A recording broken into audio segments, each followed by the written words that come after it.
Hello, board members. My name is Jason Dutil, and today I want to talk to you a little bit about religion in schools. The purpose of this presentation is to review existing policies regarding religion. I'm going to review and reflect on current data and trends about religion in public schools, and I'm going to review and reflect upon the guidance and suggestions from the U.S. Department of Education regarding religious matters in schools. I want to take a moment to review our current policies. I will not read these word for word as you are all quite aware of what our policies are. Instead, I just want to generally review them. First is our anti-discrimination policies that say specifically that we will not discriminate on the basis of religion and we provide equal opportunity for students and staff. The next policies I want to talk about, continuing on about religion, is on this page here. The first policy here is that we will not subject anyone to disciplinary action on the basis of religion, and that includes suspension and expulsion. The next policy is about the right for a student to not participate in the Pledge of Allegiance or national anthem due to their personal belief or religious conviction. But the policy does say that all students, regardless of whether they participate or not, should be respectful of one another. And lastly, other policies that mention the keyword religious were pretty prevalent in when I searched for that keyword religious. A lot of them focused on health, attendance, distributing materials, and guidelines for non-school organizations. Many of these policies even included opting out forms for parents and students to opt out because of religious convictions. So here now on this part of the presentation, I want to go over the current data and trends. And I'm going to do that by going over a report from Pew Research, a Pew Research report. This report provides us with current insight on school prayer, the Pledge of Allegiance, and religion and school curriculum, and the religious rights of students and teachers. The article starts out with some historical context. I'm not going to go over everything, but I do want to point out one main important case to note that in 1962, Engel and Vattel concluded that school-sponsored prayer violated the Establishment Clause of the United States Constitution. Here, the court has repeatedly stressed that the Constitution prohibits public schools from indoctrinating children in religion. This means school-sponsored biblical readings and prayers, but it's not always easy to determine exactly what constitutes indoctrination or school sponsorship of religious activities. And because of this, the article continues that there is a continuation of almost like a battle over religion. The report suggests that public schools remain a battlefield where religious interests of parents, students, administrators, and teachers often clash. The conflicts affect many aspects of public education, including classroom curricula, high school, football games, student clubs, and graduation ceremonies. So let's dive into the report further. All right, the first section talks about the prayer and the Pledge of Allegiance. So regarding school prayer, court case Abington Township, Pennsylvania versus Schempp in 1963 was a notable case. By insisting that religious expression be excluded from formal curriculum, the Supreme Court was assuring parents in this case that public schools would be officially secular and would not compete with parents in their children's religious upbringing.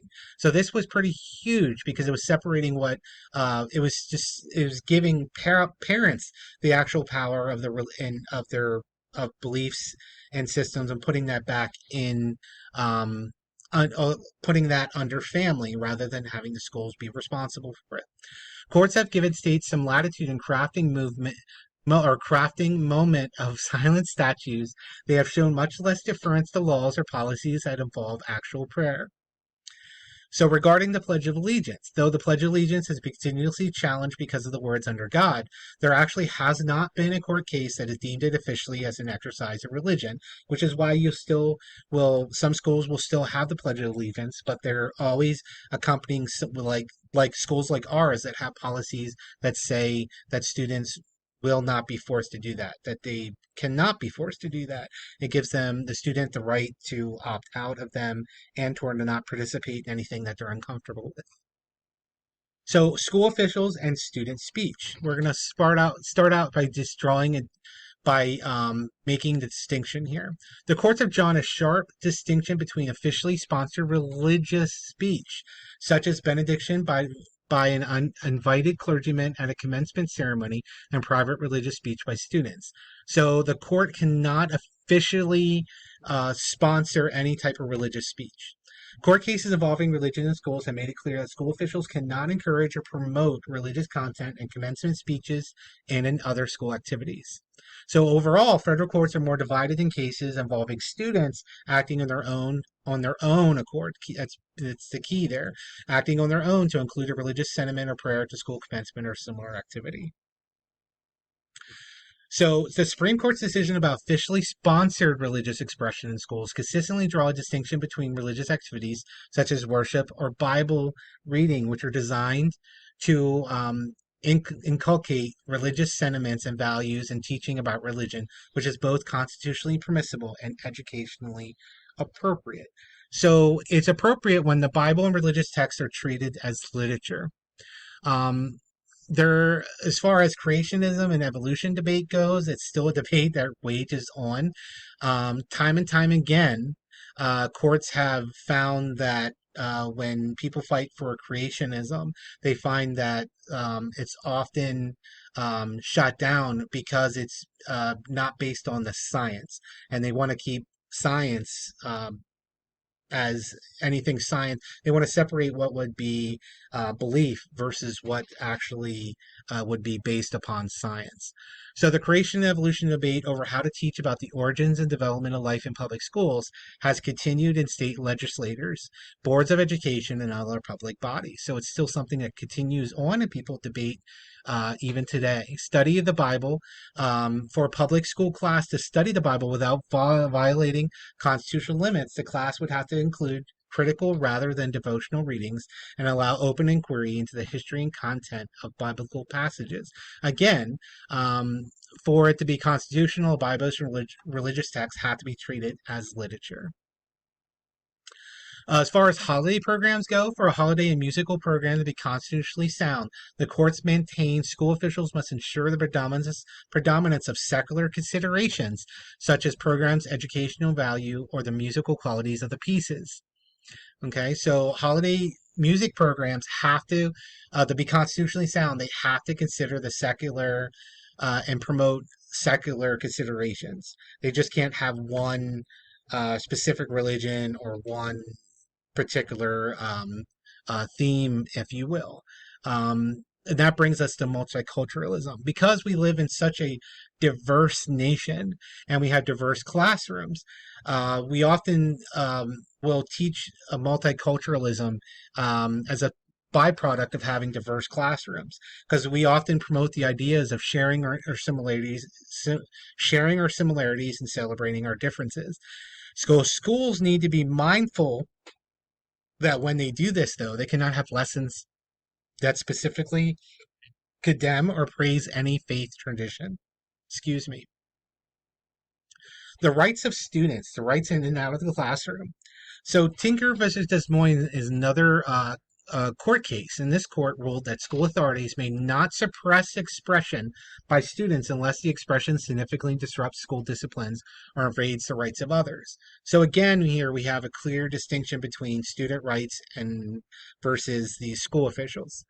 So in 2003, U.S. Department of Education provided guidelines for religious expression of students. I am not really going to go over this because we're going to be going over further the Department of Education, but I will give you a moment to go ahead and read over the following viewpoints.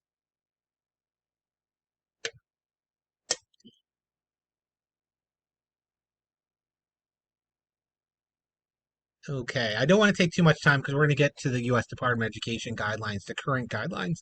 But I do want to point out the first point that says students acting on their own have the same right to engage in religious activity and discussion as they do to engage in comparable secular activities. So again, there's a lot of protection of students' rights.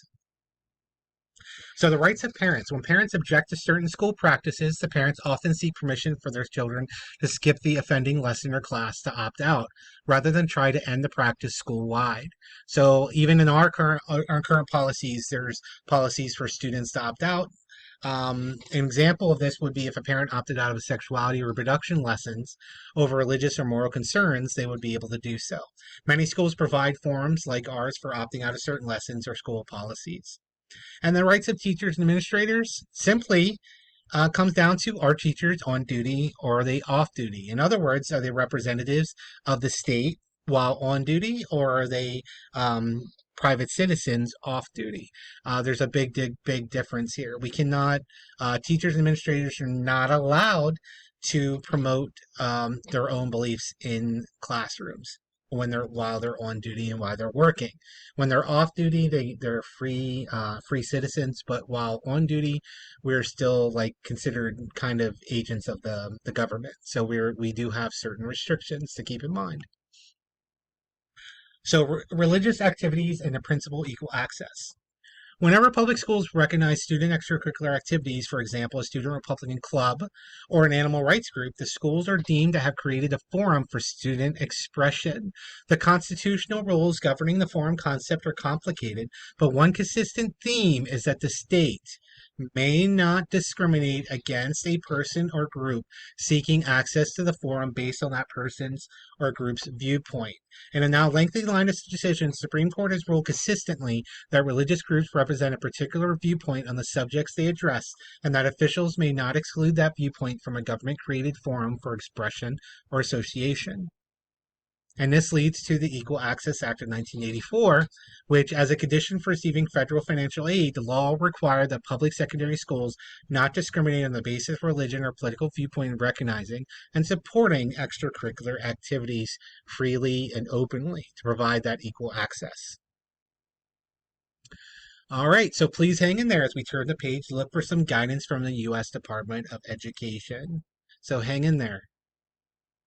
So the guidance here, the purpose of these updated guidance is to provide information on the current state of the law concerning religious expression in public schools. So the U.S. Department of Education on protected prayer. Students may pray when not engaged in school activities or instruction. Students may organize prayer groups, religious clubs, and see you at the pool gatherings before school to the same extent that students are permitted to organize other non-curricular student activity groups. When acting in their official capacities as representatives of the state, again, teachers, school administration, and other school employees are prohibited by the First Amendment from encouraging or discouraging prayer and from actively participating in such activity with students. So again, we have a clear distinction between what school officials can do and what students can do. If a school has a moment of silence or other quiet periods during the school day, students are free to pray silently or not pray during these periods of time. Teachers and other school employees may neither require, encourage, nor discourage students from praying during such time periods. And again, this all is guidelines that come from the U.S. Department of Education. Schools may accommodate prayer during instructional times. So this would come into play. Say a student needs to pray twice a day, or something like during the school day. The schools may accommodate this prayer during instructional times. So we must keep that in mind as we work with families and students. Students may express their beliefs about religion in assignments that cannot be discriminated against for their beliefs and should be judged solely on its academic merits. An example of this would be giving a student a writing assignment, and the student can write about their religious beliefs. If we disagree, the teacher disagreed with that, they have to judge that piece of work, but based on its academic merits and nothing else. They cannot discriminate. Student speakers at student assemblies and non-curricular activities such as sporting events may not be selected on the basis that either favors or disfavors religious perspectives. School may issue neutral disclaimers to clarify non-endorsement of speeches. So student speakers can speak freely about what they believe, but schools, again, cannot favor or disfavor that speech. It cannot endorse it or not endorse it. Schools may actually issue neutral disclaimers just to clarify that non-endorsement.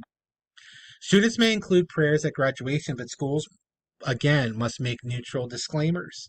School officials may not mandate or organize religious ceremonies, but can sponsor private groups. So private religious groups can organize religious ceremonies on school property, but again, the school cannot officially support or condemn them. So schools must remain neutral if the group engages in prayer or religious speech. And students have a right to distribute religious literature to their schoolmates on the same terms as they are permitted to distribute other literature that is unrelated to school curriculum or activities. Many schools have policies on distributing of materials that all students need to abide by, but they cannot be different on the basis of religious beliefs. Public schools may not provide religious instruction, but they may teach about religion. And again, this has to be equal access here because they can't favor one religion over another. Another point is schools enjoy substantial discretion in adopting policies relating to student dress and school uniforms. Schools, however, may not single out religious attire in general or attire of a particular religion for prohibiting or regulation. So you can't regulate people to wear certain things on the basis of religion, and you can't prohibit somebody from wearing something on the basis of religion. All right, so where school officials have a practice of excusing students from class on the basis of parents' requests for accommodation of non religious needs, religiously motivated requests for excusal may not be accorded less favorable treatment. So if a student specifically or a parent specifically requests an accommodation, um, that accommodation needs to be met with the same for any type non religious needs. So again, equal treatment. All right. And then finally is my list of resources. Thank you, board members. It's been a pleasure speaking with you.